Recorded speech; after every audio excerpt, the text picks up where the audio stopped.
Hello दोस्तों, आप कैसे हैं। हमारे चैनल पे आपका स्वागत है। और यदि आप नए हैं तो हमारे चैनल को लाइक करिए, सब्सक्राइब करिए और बेल आइकन जरूर दबाइए ताकि आपको हमारे नए नए वीडियो की नोटिफिकेशन मिलती रहे।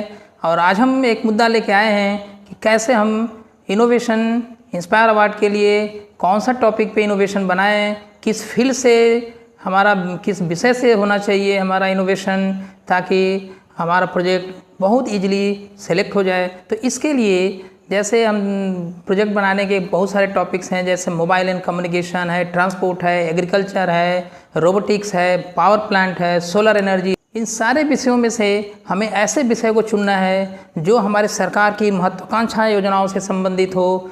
जैसे हम बात करें, हमारे सरकार के पास सबसे बड़ी समस्या कृषि से संबंधित होती है और दूसरी समस्या है एनर्जी से संबंधित, जो सोलर एनर्जी जिसको हम लोग कहते हैं। और उस सोलर एनर्जी से रिलेटेड यदि हम कोई प्रोजेक्ट बनाते हैं तो भी वो हमारा जो प्रोजेक्ट चुने जाने की संभावना ज़्यादा होती है। वहीं एग्रीकल्चर से यदि संबंधित है हमारा प्रोजेक्ट तो भी चुने जाने की संभावना ज़्यादा होती है। और यदि हमारा रोबोटिक्स जो कि हमारा एकदम नया लेटेस्ट ट्रेंड है, तो ऐसे हम लेटेस्ट ट्रेंड को यदि हम चुनते हैं प्रोजेक्ट बनाने के लिए, तो इसके लिए जो है हम क्या करेंगे कि जैसे रोबोटिक्स से रिलेटेड हम यदि प्रोजेक्ट बनाते हैं या सोलर एनर्जी से यदि हम प्रोजेक्ट बनाते हैं तो भी जो है हमारे प्रोजेक्ट का चुना जाना लगभग तय होता है, क्योंकि हमारे सरकार की वो महत्वाकांक्षी योजनाएं होती है और वो हमारा लेटेस्ट ट्रेंड चलता है।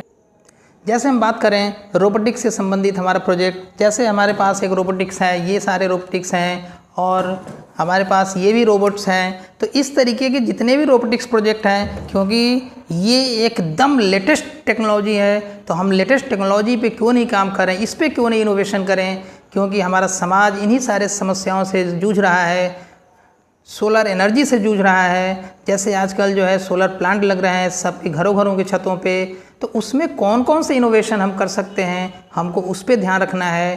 तो आप हमेशा एक बात का ध्यान रखिएगा कि जब भी हम प्रोजेक्ट बनाएं, जब भी हम कुछ नए आइडियाज़ को सेलेक्ट करें, तो उसका विषय बहुत मायने रखता है। क्योंकि यदि वो विषय ओल्ड विषय है, जिस विषय पे हमारे सरकार का कोई ध्यान नहीं है, तो वैसे इनोवेशन जो उस फील्ड से संबंधित हैं उनकी चुने जाने की संभावना कम होती है। हमारे जितने ज्यूरीज होते हैं, जितने भी हमारे जजेज होते हैं, जो उन सारे प्रोजेक्ट को चुनते हैं कि कौन सा बेस्ट है, तो उनके माइंड में हमेशा वो जो लेटेस्ट प्रॉब्लम से रिलेटेड चीज़ें होती है वो हमेशा घूमती रहती है, या सरकार के किसी न किसी महत्वाकांक्षी योजनाओं से वो लोग जुड़े होते हैं, तो उनके दिमाग में वो भी रहता है कि यदि हमारी महत्वाकांक्षी योजनाओं से संबंधित प्रोजेक्ट है तो उस पर जो है उनका फोकस बहुत ज़्यादा होता है। इसलिए उस पर यदि इनोवेशन थोड़ा कमज़ोर भी है, थोड़ा अच्छा ना भी हो, तो भी वो प्रोजेक्ट सिलेक्शन उनका हो जाता है। हमने देखा भी है, बहुत सारे ऐसे इनोवेशन हमने बच्चों के देखे हैं, या साइंस एग्जीबिशन में देखें, या आगे जो है जितने भी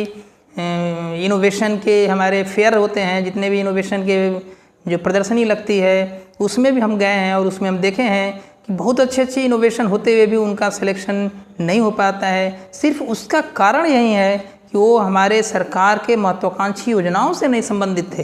तो क्यों नहीं हम पहले हमारा विषय हम चुनने पे ध्यान दें। यदि हम एक दिन पूरा विषय पे ध्यान दें और एक दिन विषय पे ध्यान देने के बाद यदि हम उस पर काम करें, तो हम गारंटी देते हैं कि आपका प्रोजेक्ट 200% चुना जाने की संभावना सबसे ज़्यादा होगी और आपको विनर बनने से कोई नहीं रोक सकता। धन्यवाद दोस्तों, फिर मिलेंगे आगे वीडियो में, और तब तक इंतज़ार करिए हमारे नए वीडियो का।